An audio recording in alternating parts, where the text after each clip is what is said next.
us from, if you can hear me clearly. Hi, John from South Africa. Evil from Cameroon. Yeah. Hello, Jerry from South Africa.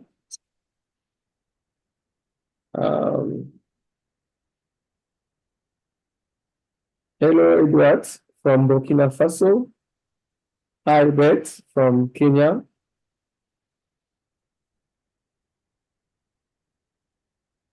All right. So let's give it 2 more minutes if we can have more participants. Hello, Sila from Guinea-Bissau. Stacy from Kenya, welcome. Welcome, Buba from Cameroon. I can see Cameroon is really represented. Is it because we have a Cameroonian panelist? I can see the publicity was made there. So we have a few Cameroonians here. We have Pedro from Mozambique, V2 from Malawi, V2 hi. Hello, Simala from SA. Issa from Nigeria. Nigeria is also well represented. Ronnie from South Africa. South Africa definitely is leading the league. We have 60 attendees so far. Let's give it a last minute and we will be able to start with the webinar.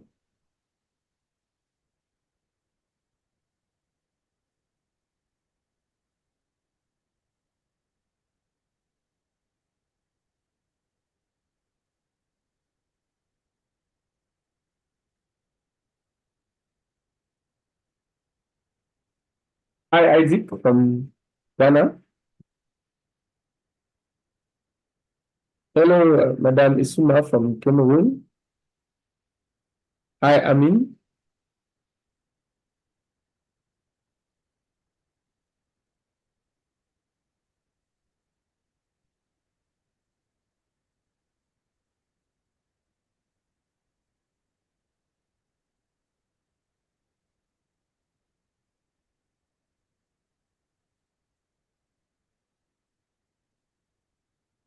Oh, I can see Santos with AI, outside of AI, taking notes. That's good. Excellent. Thank you for that.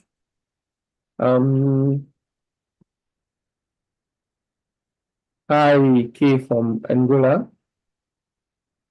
Yeah, welcome to everyone. We are so thrilled to have you here today for this webinar.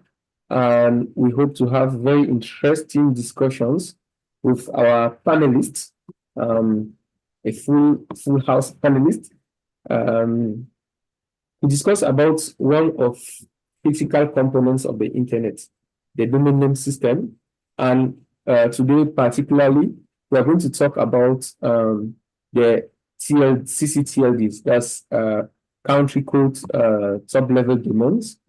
And we are going to explore the trends, the challenges, and opportunities we have in this sector. Together with me today, I'm going to have Mr. Barack Ontieno from Kenya, General Manager of Africa Top Level Domains Organization, that's IFTLD. Mr. Yazid Ankeno, Technical Engineer Specialist for the Middle East and Africa for ICANN. Mr. Luke Masilela, Mr.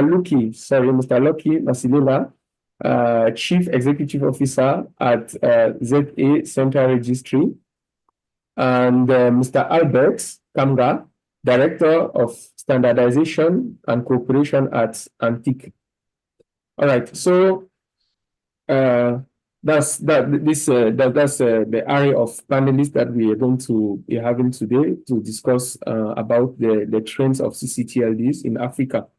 And you must know that during the recent years, the African digital landscape has evolved a lot. And one critical component of this of the internet landscape is the domain name. And today, these experts are going to share with us their insights, their expertise, their knowledge, their experience about how this critical piece of the internet has evolved, the story behind the trends, the opportunity, the challenges, and so forth and so on. So before we dive into the webinar, allow me to present to you some rules. First of all, this webinar is going to be governed by the Affiliate Code of Conduct, which you can find on our website. And so we are not going to discuss any matter irrelevant to the topic of the day. The topic of the day is about the ccTLDs. So if you have any other question, you can channel it to contact@affiliate.net.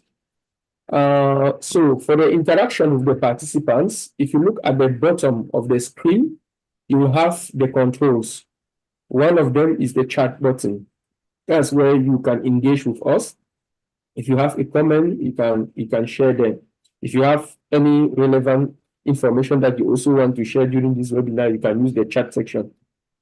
Now, if you have a question, use the Q&A. The Q&A is there. Use the Q&A. This webinar is live on YouTube, so you can also follow on YouTube. So those are the rules. Now, we are going to, the panel here, we are going to have some presentations, and then we are going to engage with the panelists with some questions, and later on, we can take questions from the participants. So if you have questions during the presentation, you can type the question in the Q&A, or you can wait at the end and then type the question. So that said, I will give a minute to each panelist to introduce themselves. And I'm going to start with Mr. Albert. So, Mr. Albert, if you can quickly introduce yourself to our audience. We have 96 of them so far. Good morning, Stephen. Good morning to all the co-panelists. Good morning to all the participants. As you said, I am Albert Kamga. I am the Director of Standardization and Cooperation at ANTIC. ANTIC is the registry of .cm. I am telecommunication engineer, and I am also lawyer. So that is what I can say for now. Thank you. Wow, what a blend.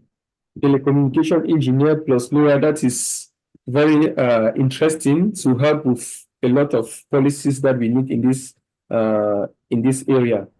So thank you for joining us today. I would like to take the next panelist, that's Mr. Lucky. Please, Mr. Lucky, can you introduce yourself? Thank you, Stefan, and good morning and afternoon to all the colleagues that have joined us across the globe and the continent. My name is Lucky Masilela. As Stefan has said, I'm the CEO of ZACR. Now, where I sit in a very dynamic space, which is continuously moving. So one day you will hear that I'm also part of the ZARC. So please, this is still me, and there's still a company that is responsible for the administration of the 4 second-level domain names in South Africa, which is co.za, org.za, web.za, and not.za. It's only a pleasure that I'm part of this panel to share our journey of the domain name growth in South Africa. Thank you. Thank you very much, Mr. Lucky. Mr. Lucky has been instrumental in the internet community in Africa, and he's still here helping this community to grow. Thank you for your contributions. And yeah, so next is Barak Otieno. Please, can you briefly introduce yourself? Good morning, good afternoon, good evening. Salam alaikum. Bonjour à tous. My name is Barak Otieno. I've had the honor of leading the Africa Top Level Domains Organization Secretariat, which is one of the African Internet Organizations, or AFSTAs. I'm happy to be here, and I'll be speaking in a short while. Thank you, Stefan. Thank you so much, Barak. So the last but not the least, the youngest, I guess, Yazid is going to also introduce himself. Thanks, Stephen. Hi, everyone. This is Yazid Akanwo. Well, I'm from Africa, but I'm based in Benin, and I work for ICANN Internet Corporation for assigned name and numbers. My role there is what we call technical engagement. So basically, we deal with the technical stakeholders of the internet in Africa and Middle East region to help them better, understand and implement the DNS-related standards and the best operational practices. And we do also help the law enforcement organizations, regulators, to also understand how the technical part of the internet can actually affect the business part of it. That's basically what I do, and we are two for the region, myself and Simon Mayoye, who is based in Nairobi, Kenya. Thank you. Thank you very much. So you see, if you are here today, at this moment, you are blessed. We have a very amazing panel, and these amazing people are going to share with us the story around the ccTLDs in Africa.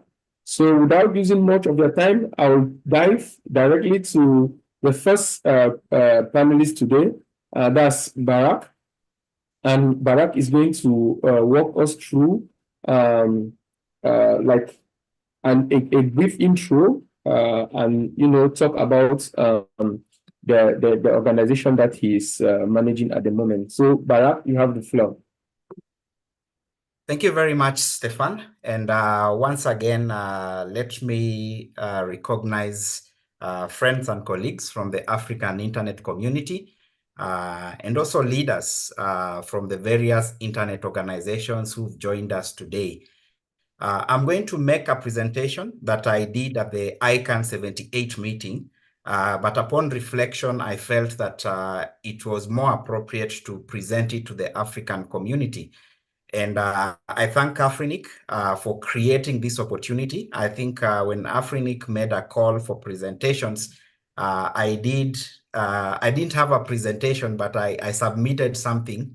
And thank you to the Afrinic team for putting up with us until we were able to be as organized. So in this presentation, I'll talk about ccTLDs in Africa and just take us through a walk down memory lane. I know there are different people in the room. There are those who are experienced, who have been around, but there are also those who are new and those who are critical in moving our digital economy on the continent forward.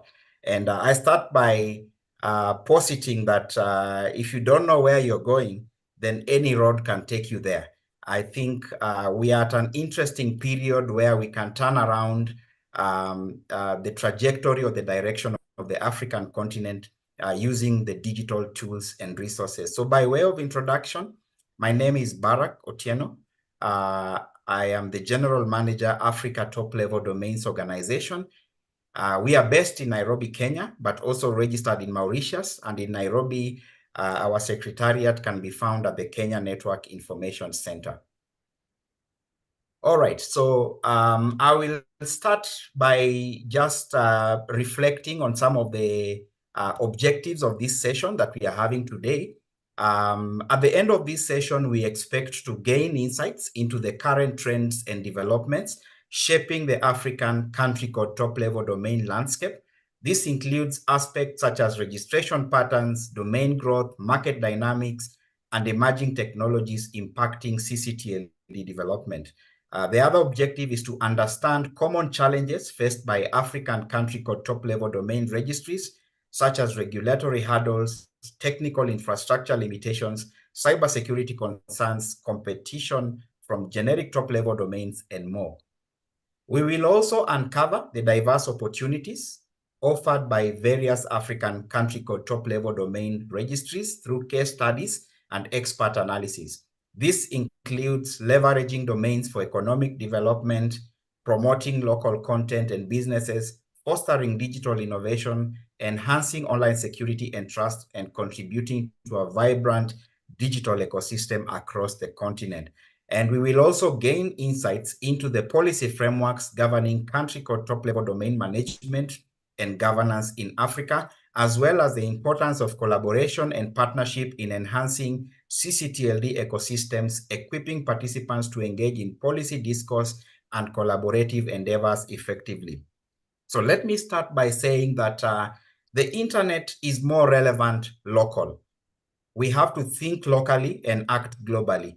And as we talk about ccTLD management, I would like to call upon our participants that you and I are responsible for the success of our country code top-level domain registries.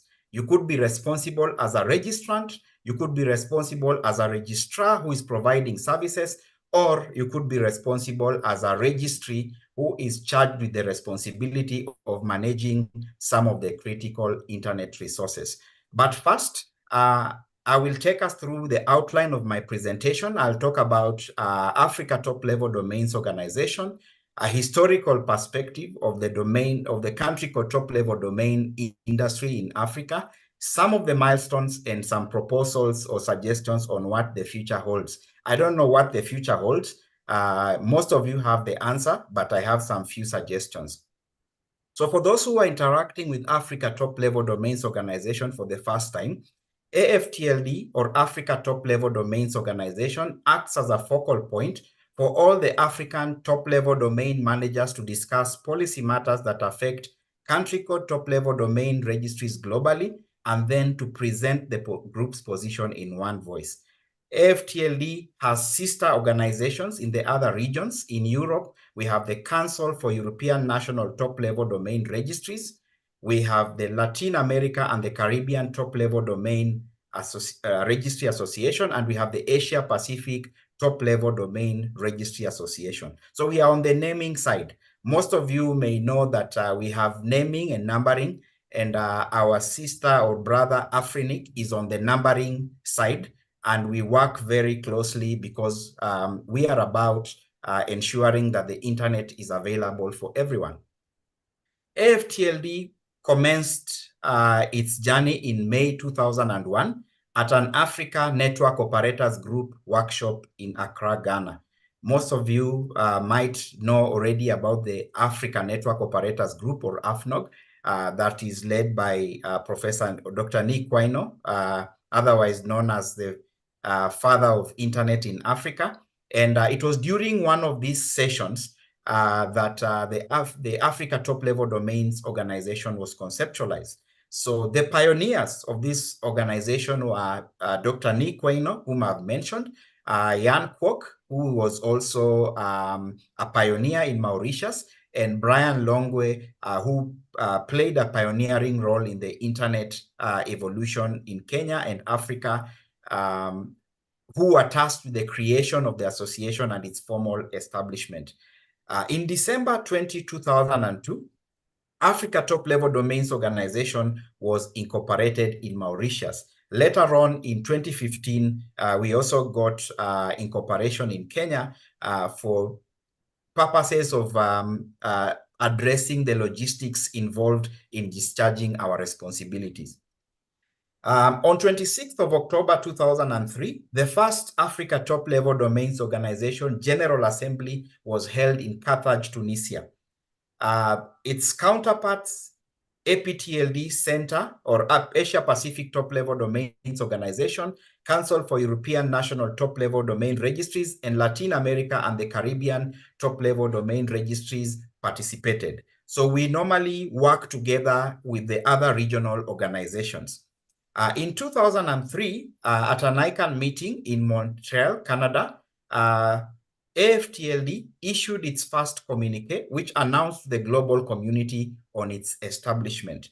At that time, we had 2 members from Africa in the country code Name Supporting Organization Launching Group. As we speak, we have 39 members in the year 2024, the 39th member being Masr, the only IDN ccTLD in Africa to be a member of the country code top-level country code name supporting organization.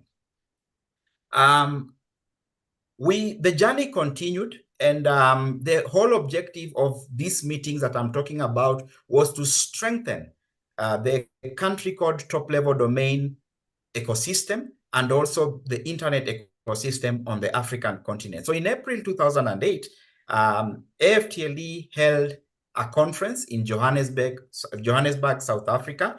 And this meeting was significant because it's also the time when one of the first studies that was commissioned to check on the status of country code top-level domain registries in Africa was done by Dr. Paulos Nyirenda, who has also pioneered and led the .mw registry in Malawi. In September 2008, championed by the Internet Society, a course that was curated by the Internet Society, the Internet Corporation for Assigned Names and Numbers, and the Network Startup Resource Center was held in the Netherlands, hosted by RIPE. RIPE is the sister of Afrinic, which takes care of numbers in Europe. In April 2009, AFTLD held a conference in Arusha, Tanzania, and elected its pioneer board and pioneer president.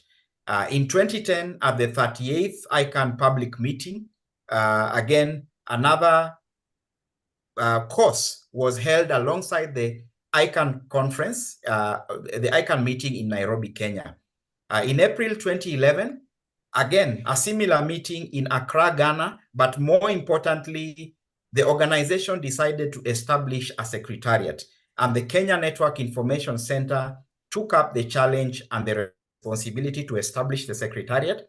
And as we speak, the Kenya Network Information Center has lived up to the promise and ensured that it has a befitting secretariat for country code top-level domain registries in Africa, which will be launched next month. Thank you very much, Kenik. In April 2012, the Zambia Information and Communications Authority, ZICTA, hosted the AFTLD conference in Zambia, in Livingstone, Zambia.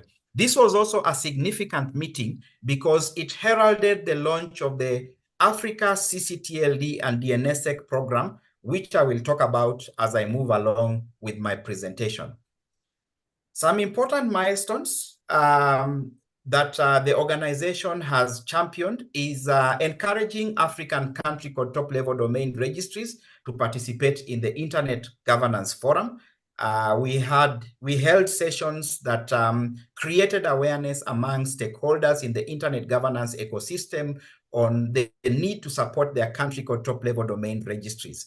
I also spoke about the first ccTLD study. Our counterpart, and I believe Yazid is going to talk about this, ICANN has later on gone ahead to conduct subsequent studies aimed at helping us understand the status of the country code or of the domain name system in Africa. There's also been, we had the launch of the African ccTLD and DNSSEC program in 2012 with the support of the Internet Society and later on ICANN. And again, Yazid will talk about some of the activities such as the DNSSEC Roadshow that have primarily been implemented by the Internet Corporation for Assigned Names and Numbers since then. Again, an important activity has been the Africa Domain Name System Forum, which was, the first meeting was hosted in the ICANN meeting in Durban in 2013 and held in collaboration with the Internet Society.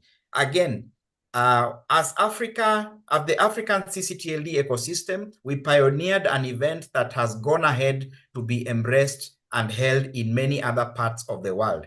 And as we speak, we are actually looking at ensuring that we bring this to country level. You notice that AFTLD started at an Africa Network Operators Group meeting. Right now, we are speaking of local NOGs, or network operating groups. Even from the domain name front, we are looking at having localized domain name system forum organized by local stakeholders. Again, we launched the first 5-year AFTLD strategic plan in 2012, which ran up to 2016. This was significant because it helped us identify the challenges within the African country code top-level domain environment and what we needed to do to be able to address them.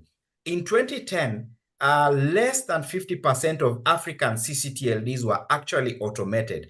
As we speak, and with the support of the Internet Corporation for Assigned Names and Numbers, the Internet Society, the Network Startup Resource Centers, governmental bodies, and other AF-STAR and I-STAR organizations like Afrinic, we have ensured that at least over 90% of these country code top-level domain registries now have an automated system.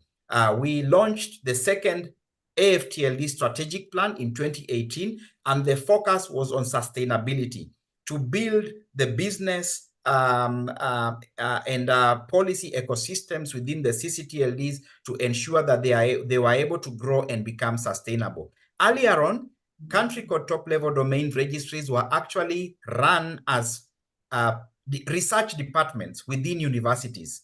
Then in some countries, they were taken over by private sector players. In some countries like Kenya, they created special purpose vehicles, public-private partnerships that were able to ensure that the stewardship of the country code top-level domain registries. Lastly, and another program that was part of the Africa ccTLD and the NSEC program was the domain name observatory. And now we have onda.africa, which will be a one-stop shop that will enable the community to get the statistics and information on how the country code top-level domain registries are run. Our counterpart, ICANN, is also running similar initiative, and I think this is a testament to a market that is growing. I would wish to pause there in the interest of time, and then I will revert or come back to the presentation as I respond to the questions that have been set aside for me during the panel, because I noticed that time is far gone and I still have quite a bit to present. So moderator, I'll bring back the floor to you and continue when I'm accorded time for the panel. Thank you. Thank you very much, Barak. That's quite insightful. Allow me to give the floor to Yazid to bounce back on one or two initiatives that you collaborate together. So Yazid, please. Thank you, Stephen, and thanks, Barak, for sharing with us this, let's say, good, I will say, memories as well. So I will, maybe if the moderator also allows me to do so, to put the things into the context. What is the role of ICANN and all of this? So ICANN is this organization that coordinates, right, globally the unique identifiers of the internet, namely the IP addresses, the domain names, the domain name system, well, at the root level, but we coordinate all the policy related discussions around the global internet DNS infrastructure. Of course, autonomous system numbers as well. Those are, let's say, the well-known unique identifiers of the internet. And the way the internet works actually requires those identifiers to remain unique across the global internet.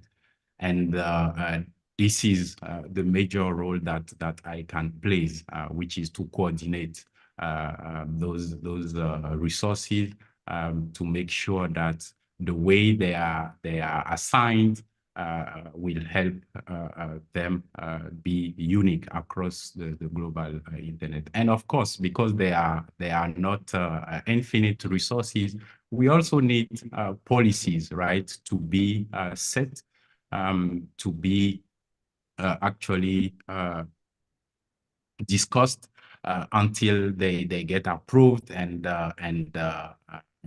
being applied within the community. And this is also what ICANN actually does.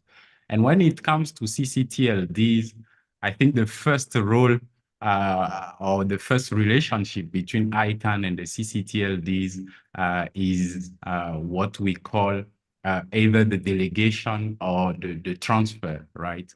So most of us will probably recall the last born country, which was South Sudan in Africa. So basically, the process is ICANN doesn't assign the two letters which actually represent the country, but we just stick to the ISO. There is one ISO 3166 or 3266. I can't remember exactly, but there is one ISO standard there which actually assigns the two letters to the country. And what ICANN does is via, of course, the IANA function is to actually implement and delegate the management of this internet resource, which is the country code, which is the digital identity of this country on the internet to the country, to an organization which is called the ccTLD manager. And from there, the ccTLD manager is in charge of, running the operations of the ccTLD. Of course, from time to time, we also step in when it is related to a domain transfer, right? So over the years, the ccTLD manager can change. I mean, within the country, the community can decide that this organization, which has been ruling the ccTLD, will now move into another organization, or this function will shift to another organization. And I can also support a lot of that. Beyond that, of course, I can, from regional perspective, as far as Africa is concerned, we are running now the Africa strategy 2021-2025. And I'm quite lucky to be one of the 25 volunteers in 2019, I guess, or 2018, I can't really remember, but 25 volunteers from the African community were selected to draft this. This was before I joined as a staff. Were selected to draft the Africa strategy, and of course, it was an open work. We built from the previous Africa strategy, and we added some new trends and some new requests, some new items that the community has also been keen in seeing ICANN to implement in the region. And this is what we, as ICANN staff in the region, we are following to actually apply. There are two major functions as ICANN in the region currently, the global stakeholder engagement. All of you know Pierre Danginu, who is leading this group. And of course, since 4 years now, we have the regional team for the technical engagement as well. And of course, more recently, we came with the Coalition for Digital Africa as well. But I won't go into the detail of all of this now. So far, out of what Barak said, in fact, ICANN has ruled the first DNSSEC roadshow back in the years 2014, 2015. This actually helped, let's say, 8 to 10 ccTLDs to effectively sign the zone file. And this was a good progress at that time. After that, some ccTLDs who benefited from this DNSSEC roadshow signed themselves. They signed them themselves. And now there is a revamp of this DNSSEC roadshow as part of one of the Coalition for Digital Africa tracks. And so far, we have been working with 2 ccTLDs since last year, namely Burkina Faso and Botswana, so .bf and .bw, for supporting them in signing the zone file.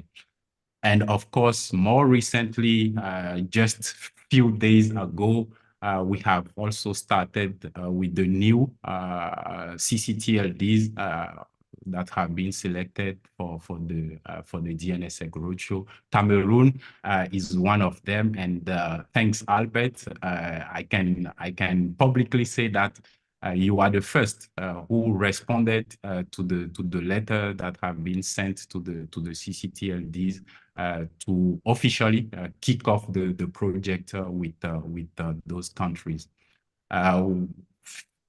3 weeks ago, we had a webinar. ICANN, the consultants, and the 7 ccTLDs that were selected for this round of the DNSSEC roadshow. And yeah, the more is coming soon. And there is also a lot to say, but of course, I won't monopolize the session, and we still have a lot of time to go into the details of what we do in terms of support, in terms of stakeholder engagement when it comes to the ccTLDs, and what we, since 4 years now, ICANN has been doing also in terms of technical contribution to the ccTLDs. Thank you, and back to you, Stephen. Thank you, Yazid. Thank you. ICANN is doing quite an amazing job out there. Let me get back to Barak with this follow-up question. And I would like to know from you, Barak, what have you observed in terms of trends in the registration patterns of African ccTLDs in recent years? And what factors do you think are influencing these trends? Thank you very much. And I'll quickly put back my presentation, Stefan. And some of the trends that we have observed probably over the last 10 years is an increasing interest from governments on operations of country code top-level domain registries. As I mentioned earlier, in the early 2010s, most of the country code top-level domain registries were actually operated by universities. But from between 2010 and 2020, we saw an increase in regulatory initiatives aimed at bringing the country code top-level domain registries under control.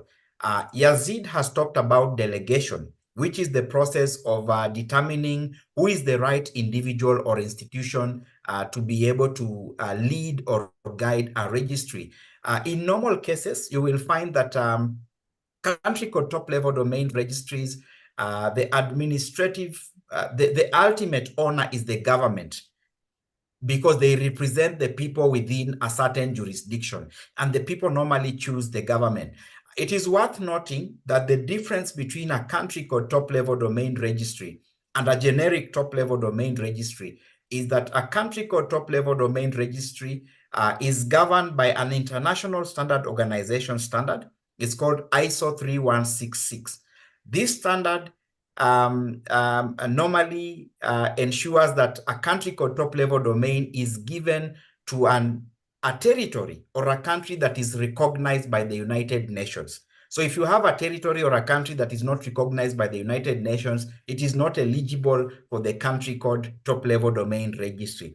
And then the Internet Corporation for Assigned Names and Numbers, through its subsidiary, known as the Public Technical Identifiers, ensures that this code is put to the root of the Internet, because it is the Internet Corporation for Assigned Names and Numbers that manages the root or the critical infrastructure of the Internet. So I will not talk about generic top-level domain registries because we have Lucky here and we have Yazid. But what I want to say is when you buy a ccTLD, you keep the money at home.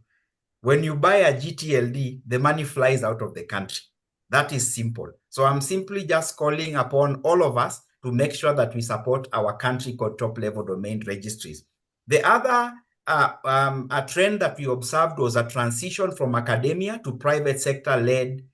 Transition from academia to private sector led to an increased private sector role and interest from governments.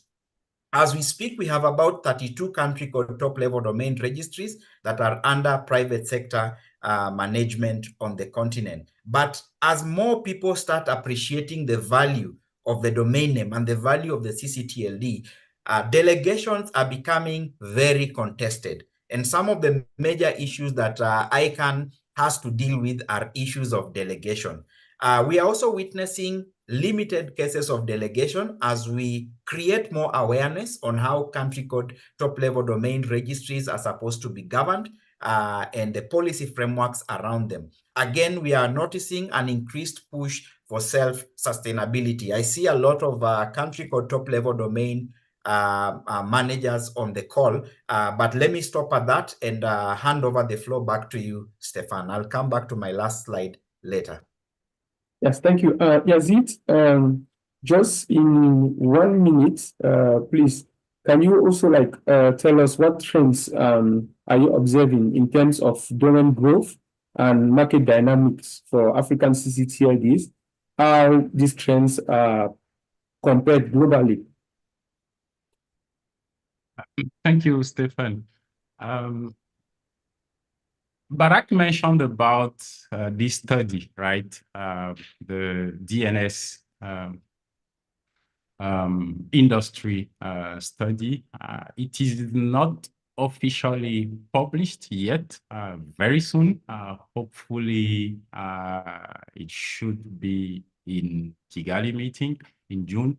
But there have been some draft already.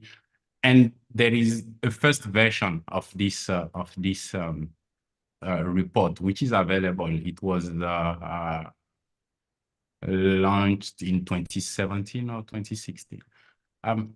But basically today, if you look at the current registrations at second level, we are talking about out of the 54 ccTLDs globally, we are talking about 4.3 million registered domain names, I guess, which is still, I would say, low, but compared to where we were in 2016, yeah, there have been some growth. So this is positive. If you also compare the internet penetration, right, we are talking about 42% of internet penetration rate in Africa these days, compared to 28 or 29% a few years ago. So here as well, there is like 13 to 15% growth, right? But when it comes to the ccTLDs themselves, of course, there are some challenges, and we'll probably talk about those ones later on. There is, as Barak also mentioned, we are noticing some more interest, especially from the governments now. Some ccTLDs that were managed by organizations or even people who are not in the country. Things are moving now, and a lot of countries are working now into the transfer process to get a new manager, a new registry manager for the ccTLD. Most of the time, the regulator, right, or any other organization which is supported by the national internet community. This is also a good trend that we are seeing. And we can talk a little more about some other trends like the IDNs. There are currently 6 IDN ccTLDs in the region, which is also meaning for Africa. We have so many local languages. So when it comes to universal acceptance and internationalized domain name, it really means for Africa. And we look forward to seeing more and more IDN ccTLDs in the region as well.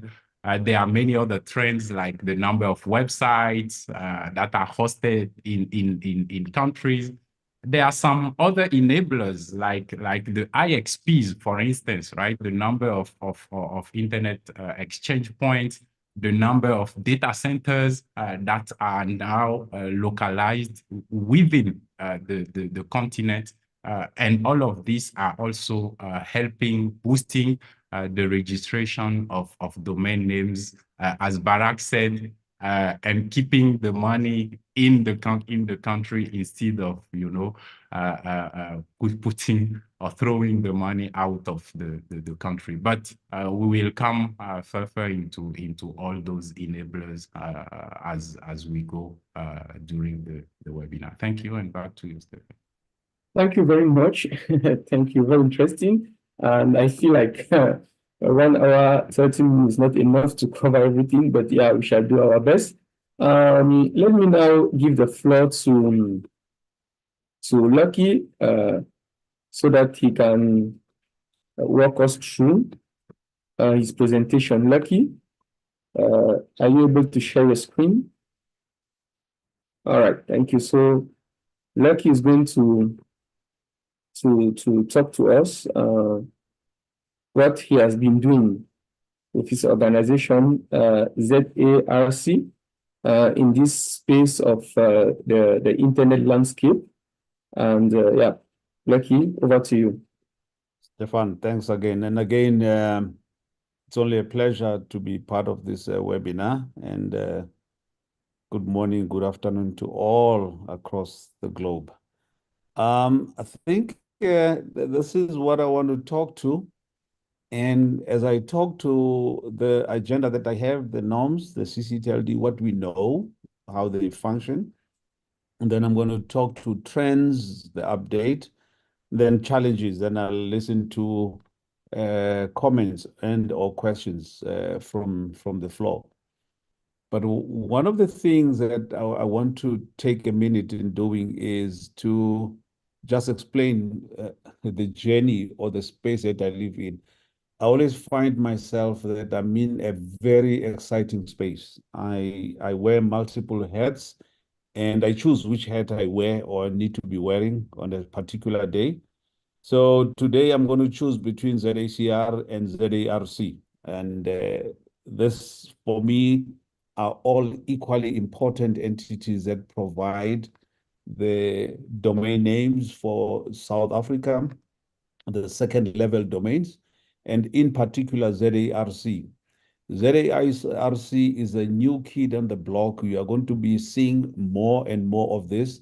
So you need to look at this logo very closely and get used to it, because it's going to be occupying the landscape for the foreseeable future. And it's going to be your go-to entity with regards to domain name and domain name support. So Okay. when I proceed and talk... Okay. Please, can you just do in presenters mode? Yeah. No, yeah, thank you. Oh, sorry for yeah. interrupting. You probably would have missed the proper view of this logo that I had said. Please mark that space, take note of this entity called ZARC.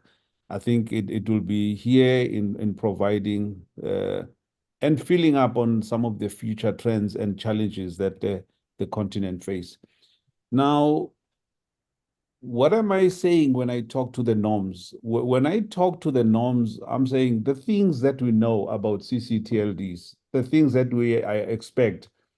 Barak spoke to this ISO 31166, which defines the two characters, which are these unique identifiers for each country. We have our own unique identifier. Kenya has its own .ke, and this is to ensure that we live in that space of uniqueness. And these identifiers, more than anything, they define that specific region. They live in that region. And being that it's a unique identifier associated with a specific country, that country determines the rules of engagement, how they will administer that namespace. They decide on the policies, they will decide on the pricing, they will decide who has access to that name.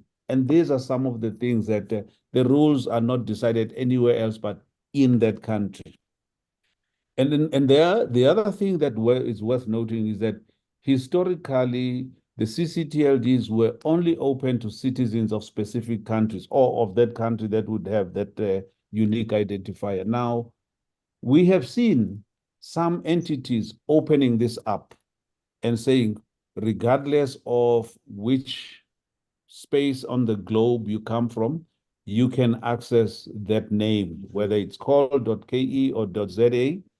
But then there are other countries that have closed it in, and that identifier is only used by the citizens of that specific country.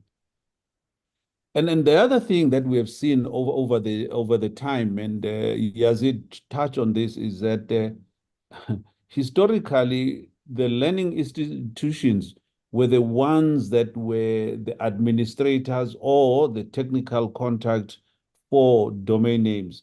And thus, this made a domain name a thing that belongs to the elite or belongs to universities and does not necessarily belong to the rest of the community. And this is a norm. And now this is not so. Domain names should be open to all, and this is a thing. And then the other thing that's worth noting is that the trends in the ccTLD are no longer unique, and they are not necessarily freed or spared from the impacts that are faced by your generics or, let's say, your geographic names, etc. They are also impacted. And then the domain namespace and the consumers are faced by the similar challenges. We'll talk to those challenges in the next slide. And more than anything else, these names are just as vulnerable. Actually, the interesting thing is as you grow your namespace, you become vulnerable. It is almost like using an analogy or example of lightning. If you stand out, you are very likely to be struck by lightning. But if you are shorter, you are safe from lightning. So the namespace, the more names you have, the chances of being vulnerable or facing vulnerabilities is very high. Let's see. Next slide. So when we now look and talk to the trends, one of the things that has been very topical across the sector is domain name abuse. We have seen an escalation in domain abuse, which has taken many forms, and this has necessitated for collaboration. It has called for every entity that functions in the domain space to come together. It's almost like a groundswell and ensuring that we have to manage the scourge that is attacking the sanctity of our domain namespace. And of course, even for us today, it has meant that we are almost moving into a space that is looking into content. in the process of managing issues of domain name abuse because of the manner in which it has scaled itself. It is very broad, and we need all of us to be participating in ensuring that we can tackle this scourge that is currently facing us. And one of the things that has recently come in, and it's not really a new thing, global block. And the global block has been there in a different model, different structure. But today we have seen a global block coming in where entities or name holders or brand holders are able to have their names blocked across different jurisdictions with subscribing with one entity, and you would have this happening across different names. And this we have seen it has started off, and it is gaining traction, and it will be one of the things that goes into the future in dealing with name theft and probably and definitely with domain abuse. We have also seen an increase in the domain name, 2.6% year on year globally. And then these are good news in the sense that COVID did a few things to the domain name growth. It fed a bit of growth and it created a big spike. And this spike was immediately seen by a decline. And the prediction is that we are going in the next foreseeable future, we're going to see a slight increase in the domain names. And this is going to be feeding into what we need to be seeing, market into 2026 will be sitting just above 550 million names, which is a good indicator, But these indicators, you will see, they do not talk much to our market, Africa. And there has been an increase in an increased penchant for premium names. People want names that talk to themselves, flowers.co.za or any other name that associated with premium name, or names that identify one or the service that they are currently offering. We also have seen more migration away from the second level domain name signing and signing directly onto the top level domain. The latest country code that is adopted signing onto the top level is Australia under .au. You would notice in South Africa, we do not sign on the top level domain. We still sign at the second level. We have co.za. We don't have directly where you would say masilela.za. You have masilela.co.za. And this is some of the things that we are seeing. It is changing. However, some countries already on the continent are signing directly onto the top level and also on the second level. And what is trending also is some of the country codes are being used in various other functions. For example, they would be used in the technical space for artificial intelligence, which is your AI, or your IO, which is the British Indian Ocean. It's used equally for the technical space. .tv, used for the media space, and .co being used as an alternative to .com. And all of these things have added value to some of these country codes. And you would notice that these country codes are coming from very small islands, and these islands have suddenly seen their names registered in the millions. And whilst we're looking and talking to the trends regarding the ccTLDs, we cannot ignore the things that are happening around us. And one of the things that's happening is that we have generics, we have geographic names, and that those are equally growing and occupying the space that we are functioning in. And there's a next round that's anticipated for the year 2025. We have also domain names being used as a weapon. And again, we will talk to that in the next slide.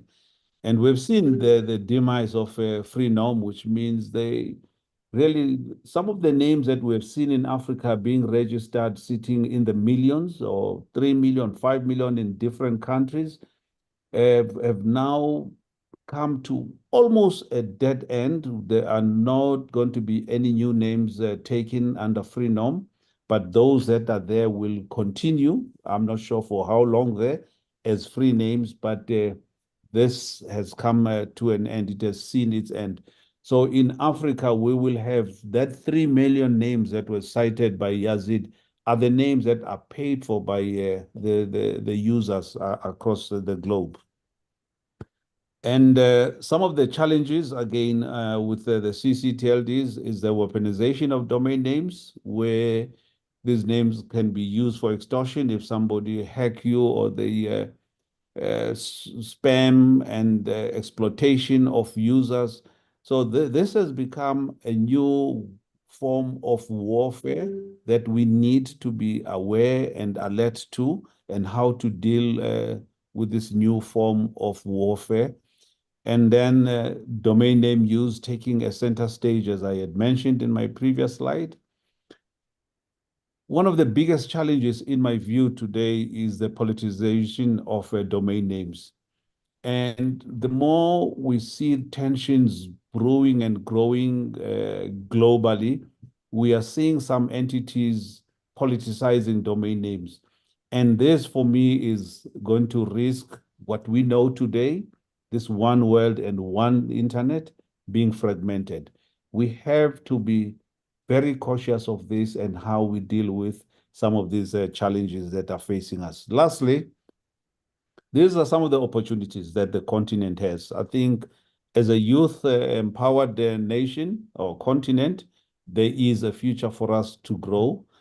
And the figure that we are still occupying 0.3% of the namespace globally, it's room for me. It's a measure that says that there is growth, there is possibility. We are looking at a population of 1.5 billion people. And if you compare this number with Europe, which has close to 750 million people, it occupies the lion's share of the domain name registered, which is 58.6. And I believe we have this opportunity, this future for growing and occupying that space. There is a number of names to choose from. We are spoiled for choices. We have 54 names to choose from. And I believe, where all of these things will be built around the growth of more data centers on the continent. On that, Stefan, I thank you, and that is where I pause. Cheers. Thank you very much, Lucky. That is quite insightful. We can see the many opportunities that we have at hand, also the challenges and how you tackle them. We are very hopeful to see this space growing with all the advices that you've shared here. So let me just bounce back on Zach. So what strategies have you implemented to address the evolving registration patterns and domain growth within the South African region, South Africa, and mainly the entire region? Thank you. For us, we have used one formula and we continue using it up until today. And that is ensuring that our users have trust in our domain name. And we have also managed to ensure that South Africa corporates or the South African companies have built strong allegiance with the name .co.za. A large percentage of corporate South Africa uses co.za. And that for us, it augurs very well. It protects, it ushers that name into the future. The other thing that we have made sure that we address very strongly is our technology and making sure that we have a very stable technology, and we shouldn't have anything that breaks, that falls apart. And we have successfully managed and maintained that. And finally, what we have done is we have tried to be as cost effective as possible. That is a difficult thing, but it needs for us to continuously manage our profitability to make sure that we do not overextend ourselves in terms of administering or running our networks. So those are some of the things: being cost conscious, as a robust, strong technology, making sure that there is trust, and ensuring that those influencers, they stay behind us, particularly that South Africa corporate and the citizens. That was the formula that we've used up until today. Yeah. Thank you very much. Basically, you need to make the name respected, so that it attracts people to the name, and yeah, that's a lot of incentive. So I'm going to give the floor now to Albert Kanga, so that he can walk us through his presentation, what he prepared for this session, before we can continue with questions. Thank you, Stephen. Good morning once more to all the participants to this webinar. I thought you forgot I am in this room, but fortunately, it's not the case. It's not the case. I am reassured for that. In my introductory words, I will just say some few words about Cameroon and the ccTLD.cm. As the participants know, Cameroon is in Central Africa, Gulf of Guinea. We have neighbors like Nigeria at the west, Central African Republic, Gabon, Congo, and so on. So when you have a great neighbor like Nigeria, you cannot it makes difference. Cameroon now is, the population is estimated at 30 million inhabitants. But the penetration, the internet penetration is just around 45%. So that is still below the average in the world. Enough of efforts are still needed to improve. And concerning ccTLD, it was created by ICANN, of course, in 1996. At the time managed by Intelcam, and then by Camtel, the incumbent telecom operator in Cameroon, and ANTIC, that is the National Agency for Information and Communication Technologies, a government agency for which I am working now. ANTIC took over in 2009, and we have been struggling since then for the full transfer from Camtel to ANTIC, and we finally succeed early this year. That was exactly on the 24th of January 2024. If I can say, if I can give some figures concerning the .cm, I will say that now we have around about 45,000 names registered in our database, and we hope that we will reach again, because we have already reached 50,000 in 2020. That was following a national promotional campaign on .cm. And so we hope that by the end of this year, we will be around 50 again, 50,000. A domain name register for the registration of a domain name in .cm, the fees is that is 7,000 francs CFA. That is almost $11, $12. So that is one of the cheapest ccTLD in Africa. And we have now 20 partners, 20 registrars. So Antique is no longer registering name directly, but we rely on that on the registrars, those that receive agreements for that activity of registering domain names in .cm. So that is what I can say for my introductory words. And I am very, very happy to be part of this panel, and I am open to all the questions that you can have for .cm or even for the concerning the management of ccTLDs in Africa, in global. Thank you very much, Stefan.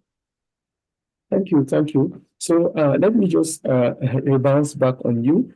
Do you have like any initiative or collaborations? I already heard about you collaborating with registrars to whom you've delegated the registration. So Antique is not anymore in registration. So yeah, that's good. So do you have like any other initiative collaborations aimed at harmonizing the ccTLD policies and regulation across the countries in the region?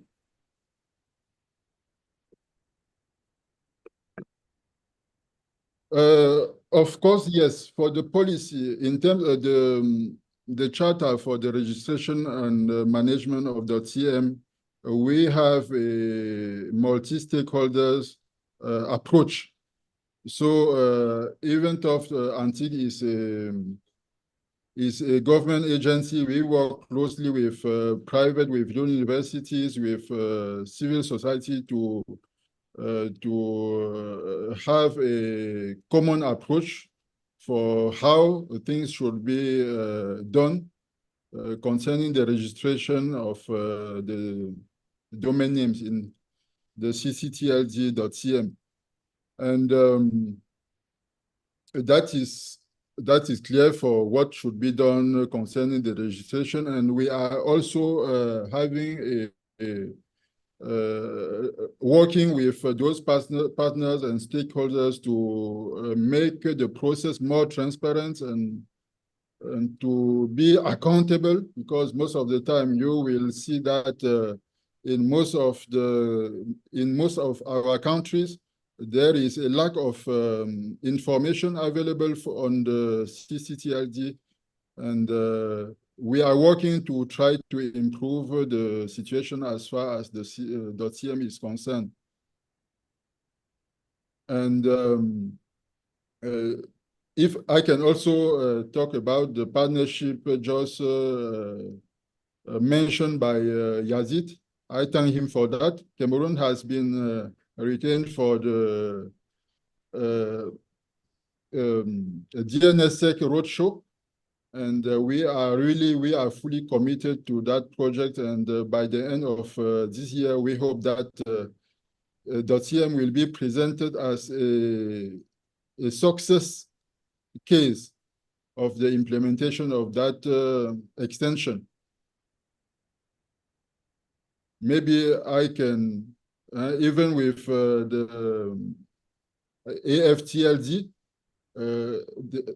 from next year, we will try to reinforce our collaboration with that organization so that we can not only benefit from the experience of the other managers of the ccTLD, but also share our experience concerning that management.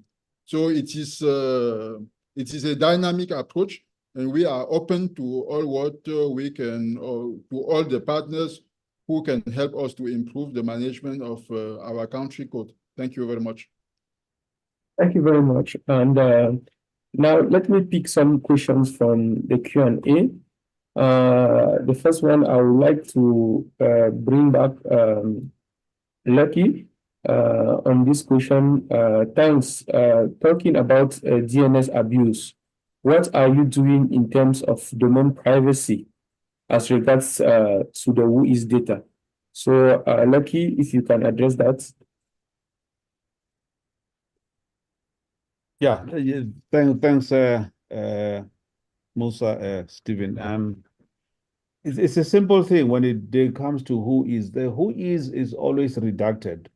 We do not have the information regarding the end user. We only have information regarding the name. It could be the server where it's hosted and the registrar. But the registrant details are always redacted. They are not available.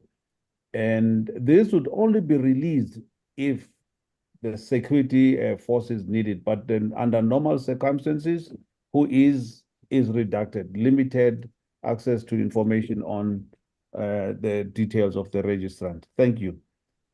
Then, yeah, sorry, Chego. Right, right. I see there's another question, I think that's for me, that talks about from Ismail. He says, can you give us examples of practical things you did in South Africa to build trust in the ccTLD and get corporations to use it? The things that we have done in building trust is that we apply and still believe in the RRR model, which is the regulator performs the function of a regulator. It is ring-fenced. The registry performs the function of a registry and the registrar. Once an end user sees the separation and distinction of functions, that only brings trust. The other thing that we had done is the regulator in South Africa, whilst in most countries it could be seen as a government-driven entity, our regulator in South Africa is a member-based organization. It partly reports to government, and on one leg it has members, and it is also a not-for-profit company. So with that kind of a model, that brings trust, because people tend not to trust when government is handling the information or their information. They fear for overreaching actions by government. So we believe that what we had done had brought in trust in the namespace and ensured that more corporates are taking the namespace co.za, just purely on creating a structure that is ring-fenced, the RRR model in particular. Thank you, Chair. Thank you so much, Lucky. Let me just follow up on the collaboration part, where I want to bring Barak. Barak, how important is collaboration and partnership among African ccTLD registry in addressing cybersecurity concerns and enhancing the online security overall? Thank you very much, Stefan. Let me use the analogy or something we commonly say, that we are as strong as our weakest link. I think if you look at the African continent, there's a lot of interrelation among our countries. In fact, in some of the places, the borders are basically artificial. You go to South Africa, you look at Lesotho, you look at Eswatini, you find that there are, okay, let me, I wanted to say it's almost like it's territories within territories, meaning that we are very interrelated. And what then happens is, if, for instance, most of us, I'll use the example of sharing passwords. The moment you get a Netflix account in Africa, it becomes an account for the community. You will see someone watching it in another district, in another place, and then you find that if there's a cybersecurity concern, most likely it is likely to be because of someone who went and logged in a cyber cafe and forgot to log out. Even at times when it comes to issues like banking, You go to visit your grandmother in the village and she gives you the, nowadays we don't have so many chicken, so most likely you'll be given the ATM card to go and withdraw. So those are communal practices which really expose us in the new dispensation. And so it's important that based on the collaboration that I explained before between the country code top level domain registries, we go further and grow this into communities of practice that help each other whenever there is an attack. And we've had scenarios. I'm sure Yazid and team are always dealing with such issues where ccTLDs are compromised technically, and sometimes they don't even know. And you find that it's people from other countries who actually tell what is happening, and sometimes you find a small group of ccTLDs and technical experts in the community coming together to help that community to address the challenge. We are seeing a trend in Europe where the ccTLDs are coming together through working groups. And again, at AFTLD, we do have working groups that look deeply into security issues. They form some sort of computer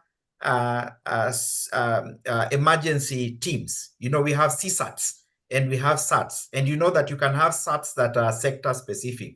And I think these are some of the best practices that indeed we can be able to advocate for and embrace within the African continent. So I believe security is a collective challenge. That's why we have our national police, but also we have Interpol, for us to be able to address matters that may transcend our borders. Because you find, again, due to the nature of the internet, sometimes a crime is perpetrated across the border, and you find that it's very difficult for you to be able to address it. And I know that ICANN has been convening stakeholders through different working groups to address some security challenges, or to find common ways of addressing security challenges that are over global nature. And I don't think for ccTLDs, we can be left behind. I think let me leave it at that.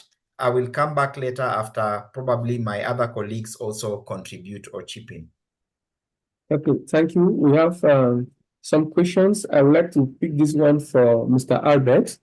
So, Mr. Albert, for the .cm ccTLD, do you welcome international registrars, or do you only have national registrars? Thank you for that question. For now, we don't welcome international registrars. To have the authorization to be a registrar of .cm, you need to be a local company. So, but what we are observing is that sometimes local company obtain agreement, but they have platform open globally. And they can even have partners through which they can register domain name is in .cm. But to obtain the authorization, you need to be a local company. Thank you. All right, thank you so much. Mr. Loki, can you share the steps that you've taken for the ZA registry to promote increased domain registration, despite not having regulations authority on this?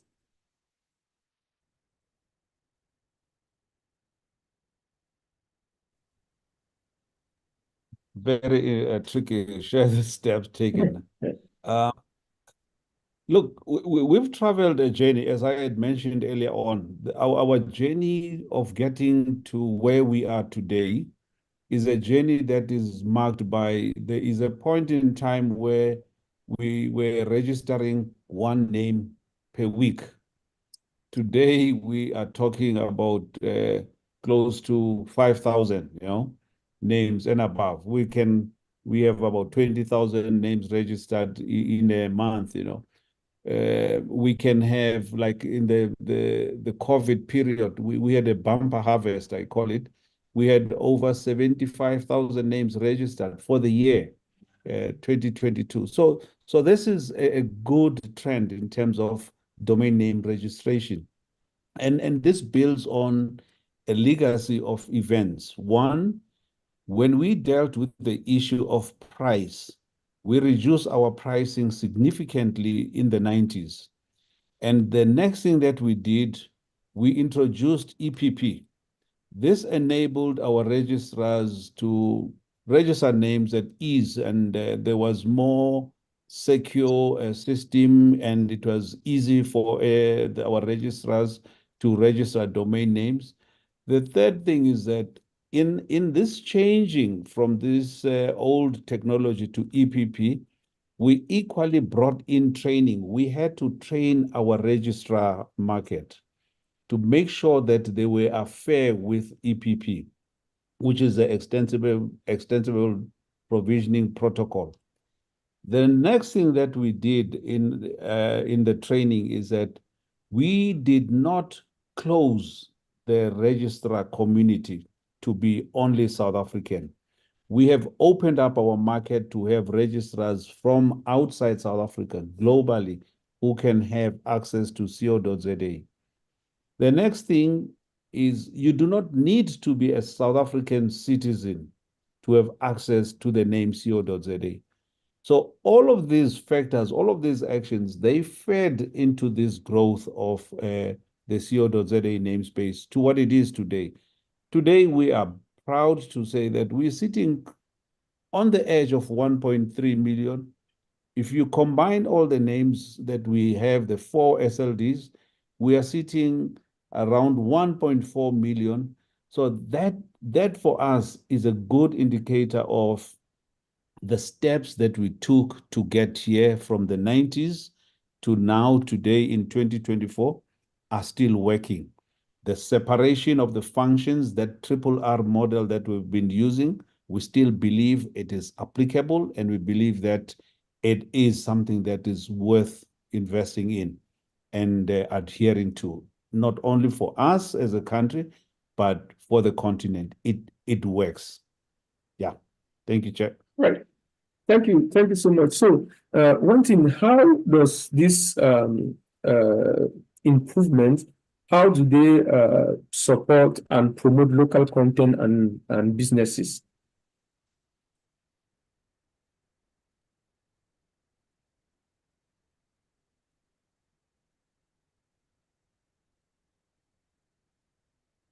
Is that my question? Yeah.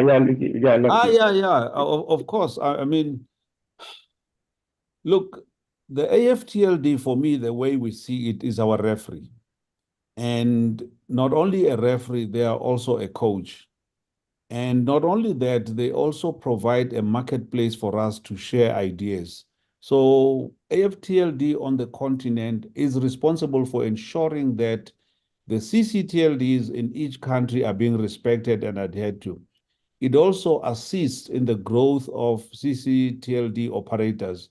I admire one of the things that they've always been champions of, to ensure that the technical solutions on the ccTLDs and the technical providers at that level have to be from the continent, and particular from that specific country. That on its own will assist in growing the number of users and end users, including bringing in the trust that we're talking about. We have seen a number of ccTLDs on the continent being administered outside those countries, or even outside the continent of Africa, being administered by some entities outside of Africa. And AFTLD has always been the champion of ensuring that those responsible countries, those specific countries that are still stuck in that model, need to bring in those country codes back to their country. So for us, it is an important vehicle that has brought in a lot of results, and it is still capable of bringing more value into the future, particularly the future of the ccTLD namespace. Thank you, Chair. Thank you so much.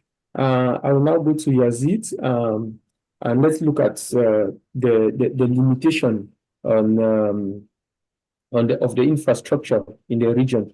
How is this impacting the efficiency of African ccTLDs registries.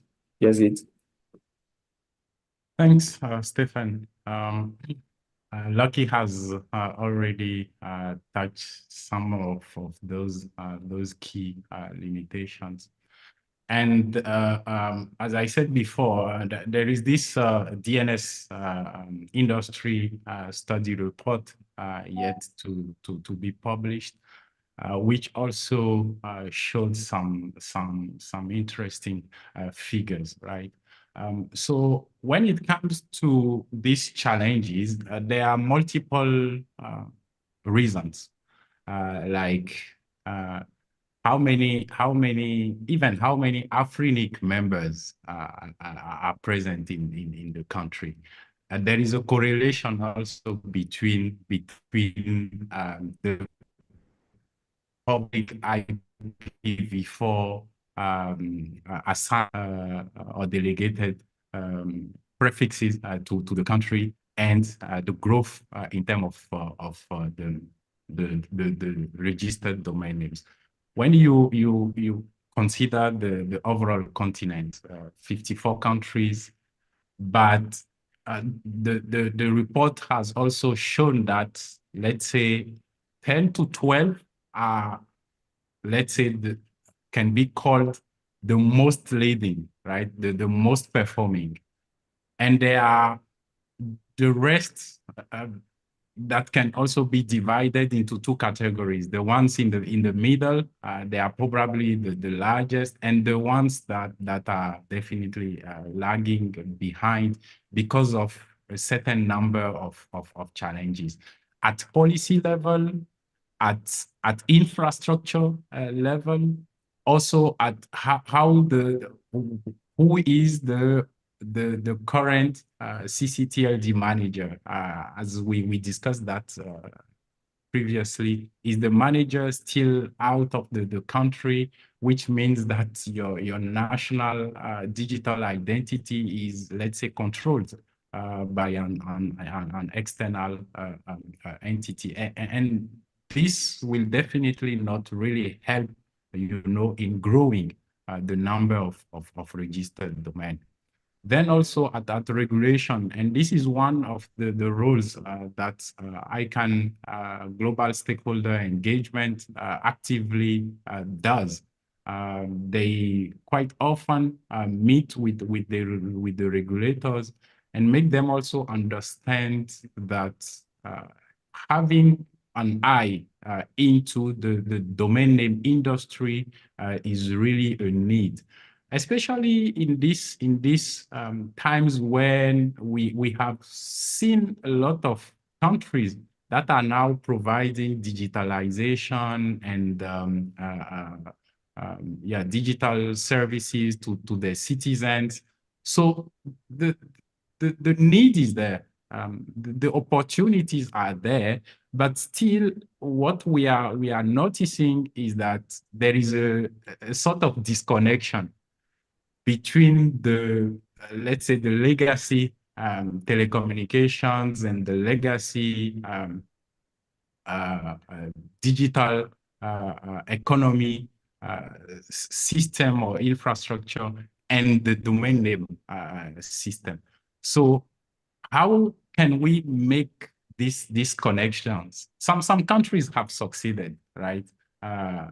Others are learning also, and out of the DNSSEC roadshow track that I mentioned, being part of the Coalition for Digital Africa, there is also another track which is called the ccTLD Capacity Development. And we are partnering with AFTLD and other organizations like NSRC and AFNIG and ITU to put our efforts together, right? And getting those ccTLDs that are lagging behind to learn from the well succeeding ccTLDs and learning and applying what is working very well elsewhere should probably also work in our country. Of course, countries are different from if I take the internet penetration in Eritrea, which is like 8%, compared to other countries like Kenya, we are talking about, I think, 85%. You see, so there are those gaps. And when we talk about internet penetration, it also considered so many aspects, costs, infrastructure, regulation, and all of this is also impacting the DNS industry development. But there is at the same time there are good hopes.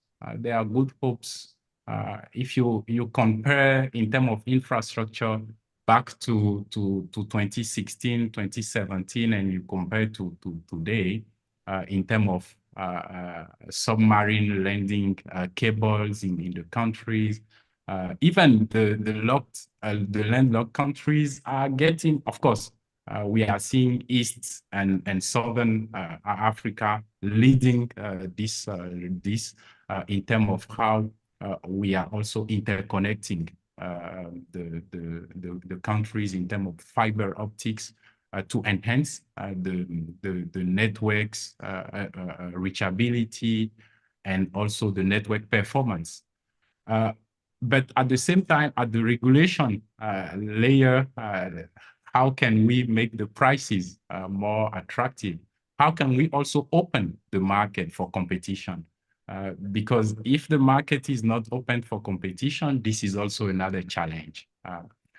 And then the registration of the domain name is one thing, but there are side PCs that are also needed, right?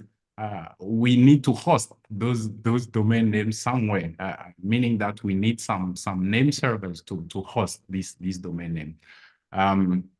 So there is a need of servers. There is a need of space. The domain names usually for websites, emails, etc., etc. So there are those site services that we also need to make really available on the continent in terms of again data centers and services that can be available immediately, so that registrars can provide a sort of package.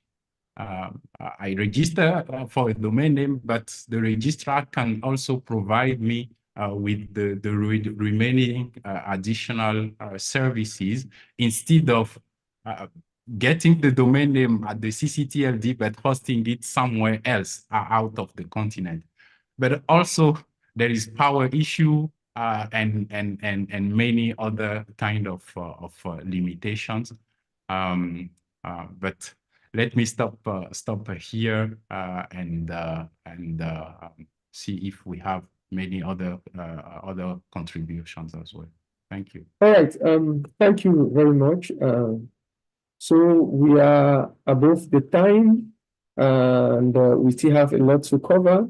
However, I'll just give the floor to each of the panelists to just give us a brief closing words, since we have exhausted our time. So I'll start by Yazid again. If you can take 2 minutes to give us a closing words.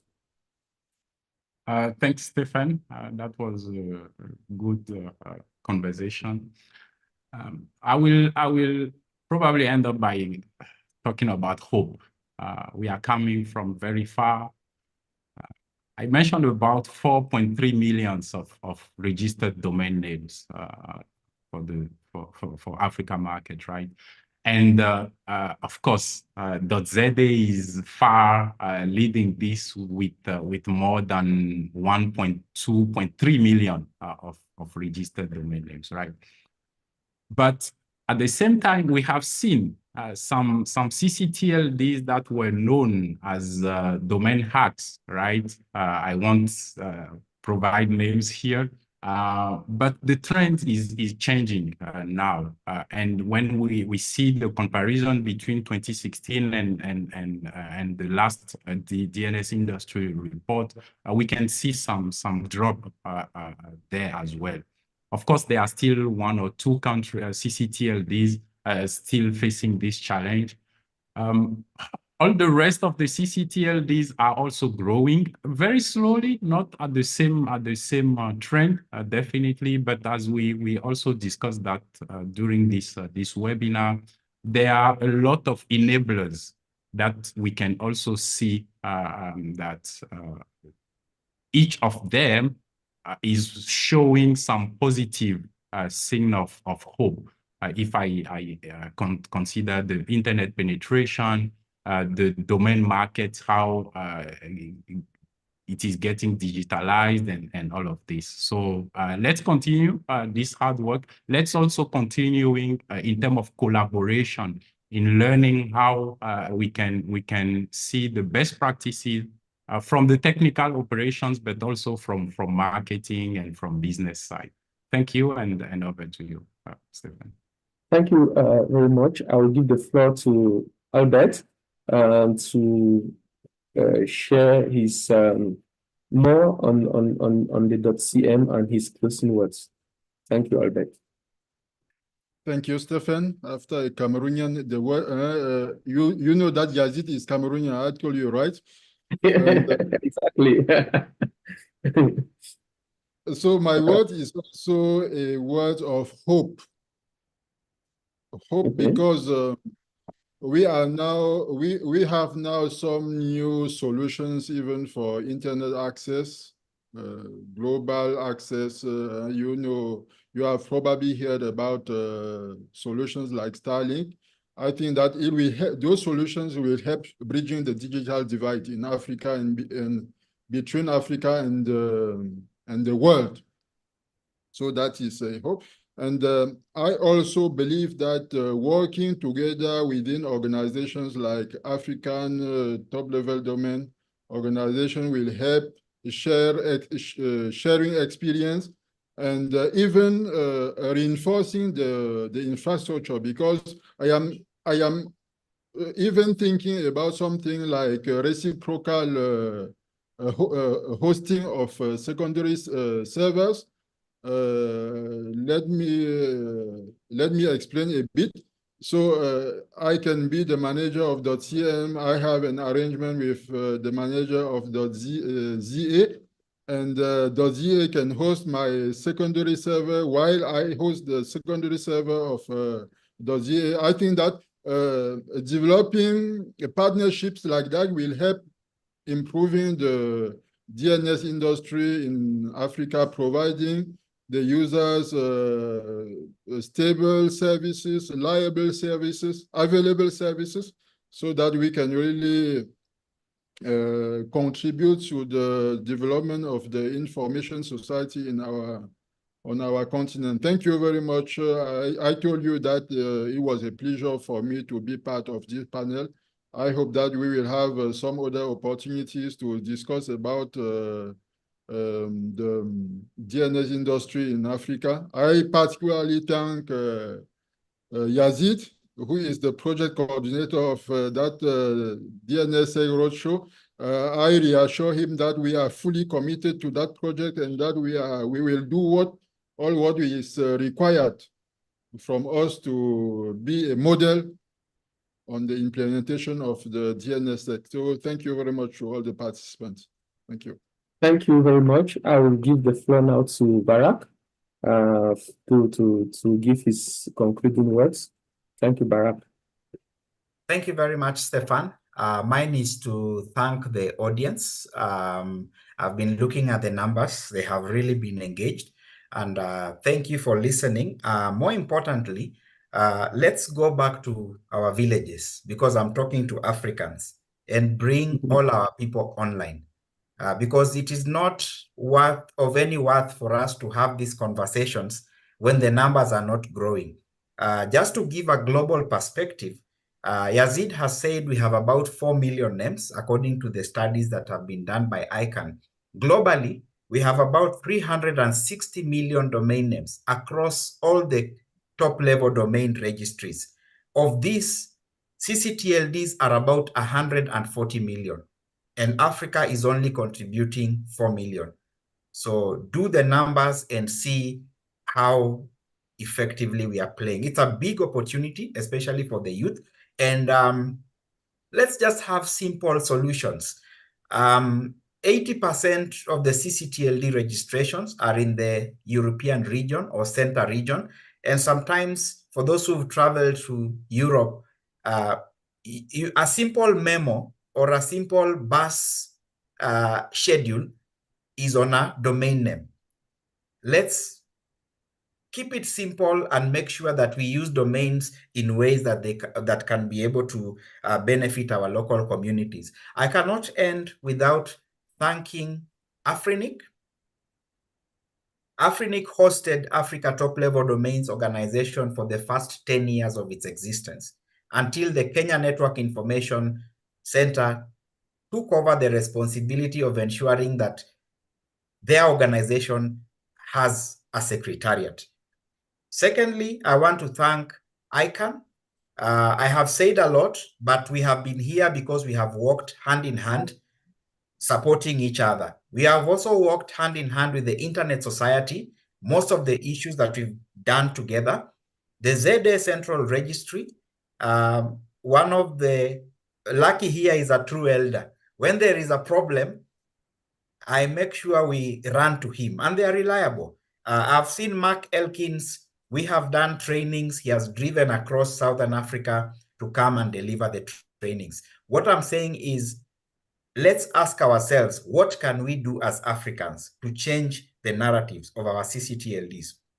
We also have organizations like the OIF, which supports development in the Francophone region. They have supported us in a great way in ensuring that we achieve some of the things that I have talked about.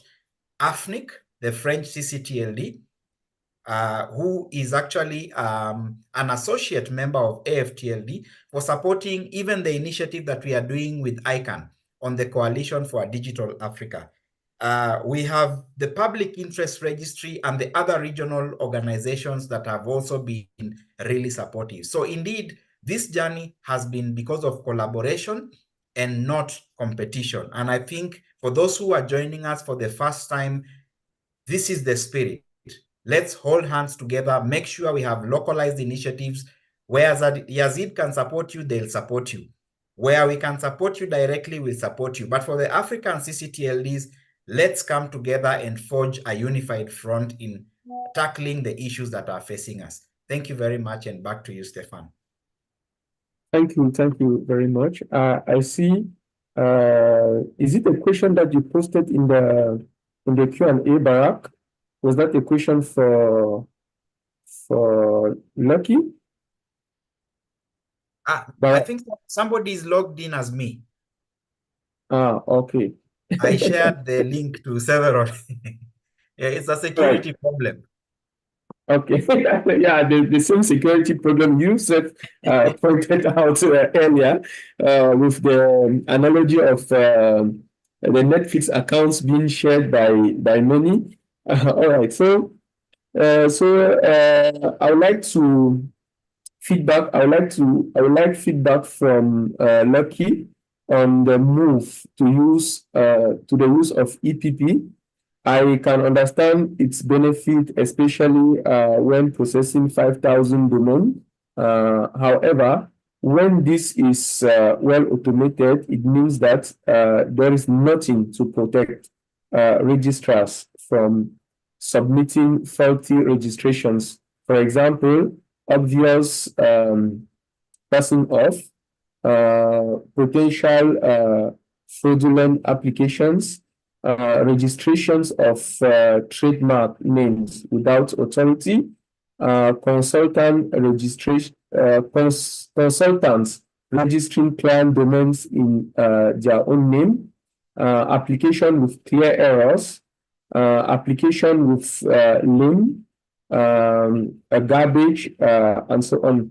So perhaps the best option is to implement EPP to automate applications, but on a provisional basis, followed by a manual check for the above issues.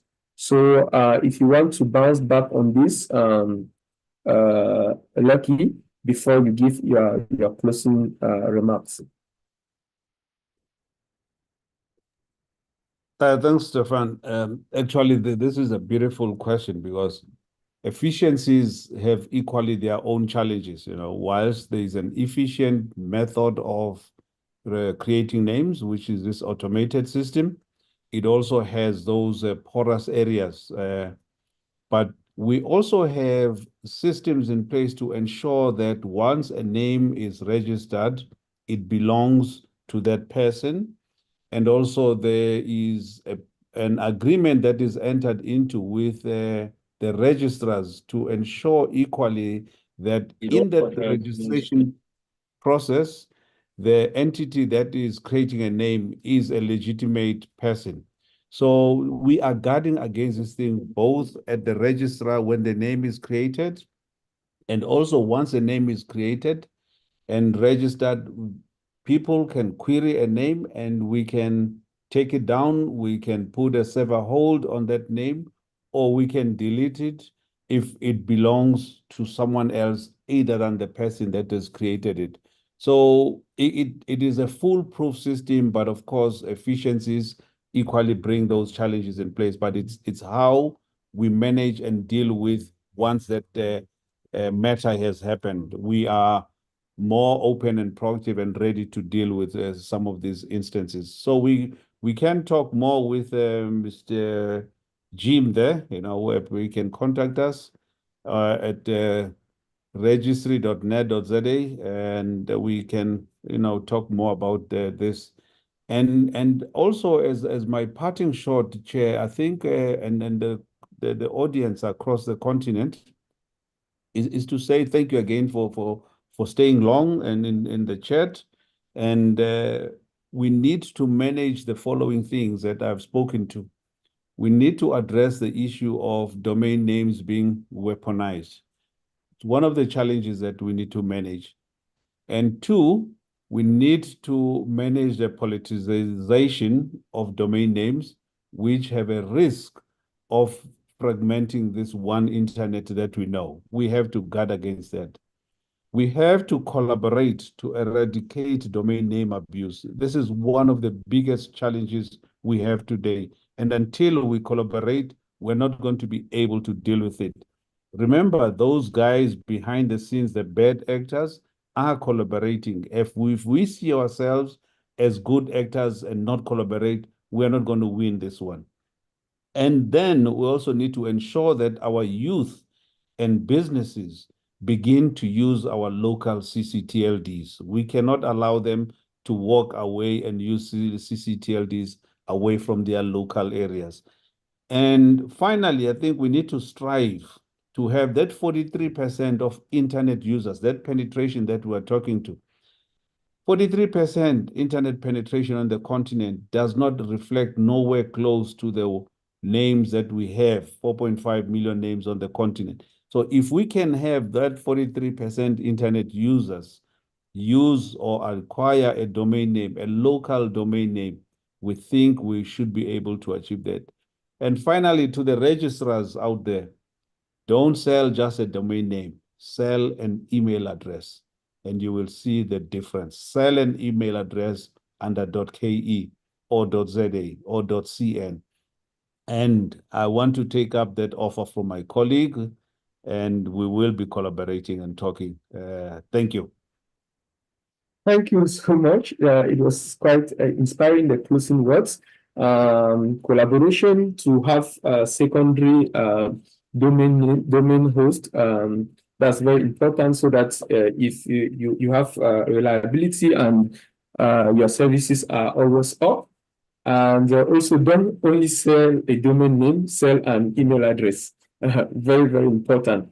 And I would not like to close on this note where we only have like 3% of the domains of all the ccTLDs that we have sold.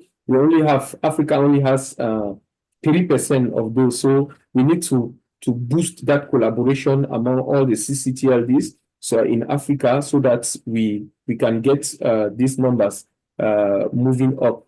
Why not have like 20, 30, 50%? Why not? So thank you very much, all of you, for the insightful thoughts that you've been sharing with our participants.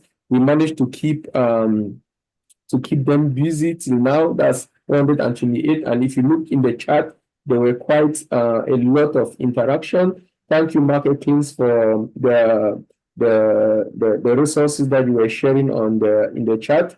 I see good links there where we even have trainings organized by Zach. Thank you for all of this. And this is the end of the webinar. We will invite you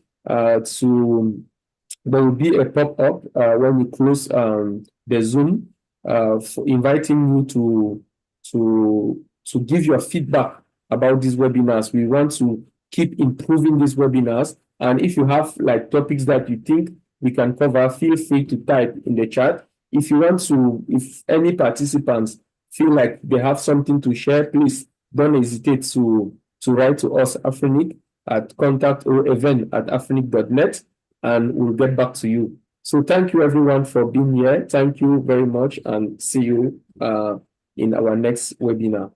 Bye-bye. Thank you and bye.